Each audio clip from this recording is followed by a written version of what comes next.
You have come to 24/7 Newsroom for the first time, then please subscribe the channel and like and share so that the news can reach more people. Educators wrestle with new limits on teaching Black history.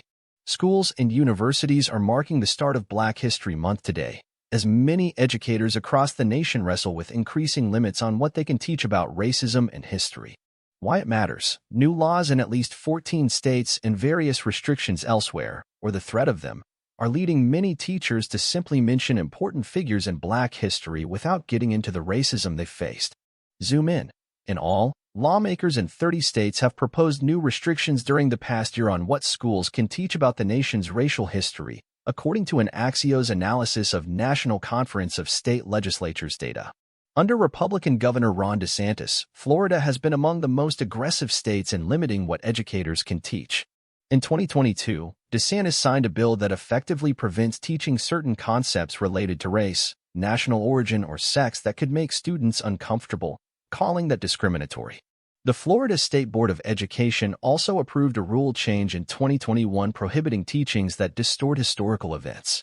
Florida's ban includes material such as the New York Times Magazine's The 1619 Project, which drew criticism from many conservatives.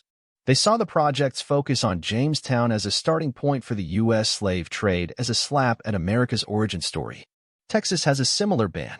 State of play. Such policies are why many teachers now approach Black History Month carefully, said Crystal Etienne, a middle school civics teacher in Miami-Dade County, Florida's largest school district. How do I teach the end of slavery, the 13th Amendment, and then not answer or acknowledge the atrocities of slavery, Etienne said. Miami-Dade schools offered teachers readings or lesson plans that district officials say are aligned with state standards. But many teachers are unlikely to use them because they don't want to run afoul of the new laws. I try to tie in as much Black history to the material we're supposed to be using already, but a lot of teachers won't, Etienne said. No one wants to be fired. Etienne acknowledged the approved lesson plans do recognize the contributions and influence African Americans have had on the arts, which she called a pleasant surprise. Zoom out.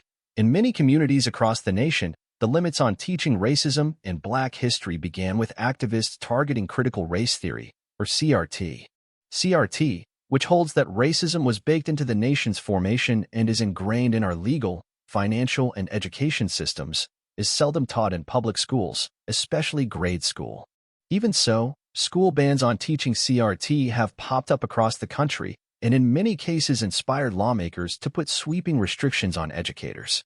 Elementary school teachers, administrators, and college professors, meanwhile, have been threatened with physical harm, fines, or being fired over accusations, almost always false, that they've taught CRT.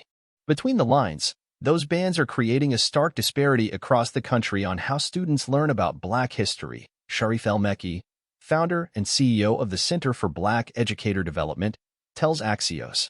Students in Philadelphia, for example, could have robust lessons about civil rights leaders, while those in Georgia may have teachers who can mention that Hank Aaron broke Babe Ruth's home run record 50 years ago, but can't discuss the racism Aaron faced.